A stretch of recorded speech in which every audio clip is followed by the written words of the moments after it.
વાલા હા હું તને એક વાત કહું. કો હું તારી ઉંમરનો હતો ને, હા તારા જીવડો, હા તે મારા ઘર આગળ થઈ અને એક સાપ નીકળ્યો.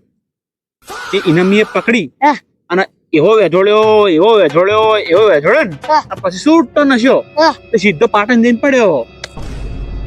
ઓહો હો અરે વળ તાણી હા હું તમને એક વાત કહું. કો મારા દાદા હતા હા તમારા જેટલી ઉંમરના હતા. બરોબર તે ગામમાં એક સિંહ આવ્યો. બરોબર સિંહ આવ્યો. તે બધા સિંહ આવ્યો કરીને ઘરમાં પહેરી ગયા બધા. હા તે મારા દાદાને ખબર નથી કે સિંહ આવ્યો છે. હા હા એના રસ્તામાં હેડા જતા હતા બરોબર તો હોમાં સિંહ ધચ્યો. હા જેવો તો હે પડવાલ હા એ ઠા મેલીને મુંબઈ જઈ પડ્યો. જો તા હું નવરો બેઠા સોલો એક જ બતો દી એ સોલી આ બે આટા સોલી પછી મેં સોલી બેહાય જ ના. શું કરે બેઠા તા